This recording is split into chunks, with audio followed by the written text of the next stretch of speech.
تخيل معايا يا ابن خالتي محامي بيكسر الدنيا في قضايا الطلاق والخلع للناس، لكنه بيكتشف في نفس الوقت ان اصلا مراته رفع عليه قضيه خلع. حرفيا بدايه جامده جدا جدا في اول حلقه في المتر سمير. بجد كريم محمود عبد العزيز عامل شغل جامد قوي قوي قوي. تعال نشوف يا ابن خالتي اول حلقه بتتكلم في ايه، بس اهم حاجه صلي على النبي وكمل معايا الحلقه لحد الاخر.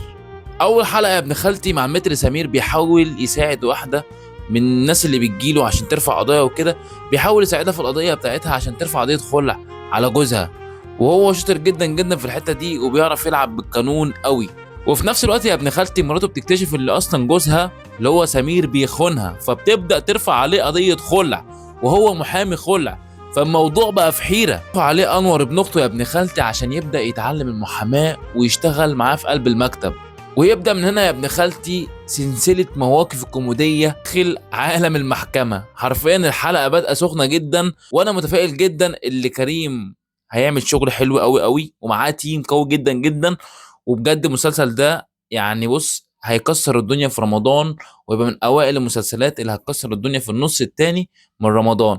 لايك بقى يا ابن خالتي بقى ومتابعة عشان عايزين نوصل 10000 اخ واخت، وتابعني عشان تعرف كل اخبار المسلسلات اول باول. لو شفت الحلقه قولي في قلب الكومنتات وقولي ايه رايك في قلب المسلسل. سلام يا ابن خالتي.